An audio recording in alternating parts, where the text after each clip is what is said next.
উত্তর ভারত মহাসাগরে পাকিস্তান নৌবাহিনীর সক্ষমতা দ্রুত পরিবর্তিত হচ্ছে।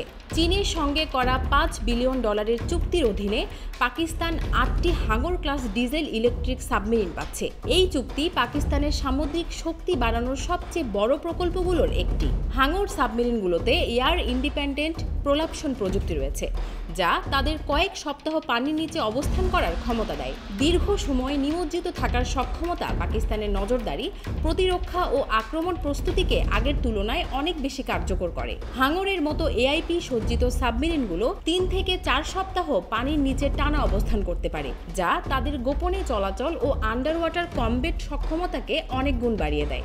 এই সাবমেরিনগুলো পাকিস্তান নৌবাহিনীতে অন্তর্ভুক্ত হলে ভারতের সামুদ্রিক আধিপত্য সরাসরি চ্যালেঞ্জের মুখে পড়বে। এই এআইপি সজ্জিত সাবমেরিনগুলো প্রতিরোধ ক্ষমতা বাড়ানোর পাশাপাশি পারমাণবিক সক্ষম ক্রুজ ক্ষেপণাস্ত্র বহন করতেও সক্ষম। আধুনিক ডিজেল ইলেকট্রিক আক্রমণ সাবমেরিনগুলো 533 মিমি টর্পেডো টিউব অথবা উন্নত নকশায় যুক্ত অতিরিক্ত ভার্টিক্যাল লঞ্চ সেল থেকে ক্রুজ ক্ষেপণাস্ত্র নিক্ষেপ করতে পারে।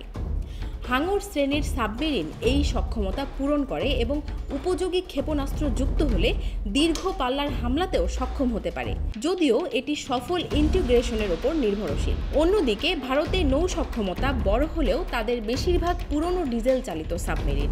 ভারত প্রজেক্ট 75I এর মাধ্যমে নতুন এআইপি সজ্জিত সাবমেরিন নির্মাণের পরিকল্পনা নিয়েছে, কিন্তু উৎপাদন জটিলতা ও প্রযুক্তিগত বাধার কারণে কোনো অগ্রগতি নেই। নতুন সাবমেরিন পরীক্ষামূলক পর্যায়ে যেতে আরও কয়েক বছর লাগবে। ভারতের নির্মাণাধীন নৌ প্ল্যাটফর্মের সংখ্যা অনেক হলেও কার্যক্ষমতা বাড়াতে সময় প্রয়োজন। এই অবস্থায় পাকিস্তানের নতুন সাবমেরিন বহর আঞ্চলিক পানিসীমায় গুরুত্বপূর্ণ প্রভাব ফেলবে।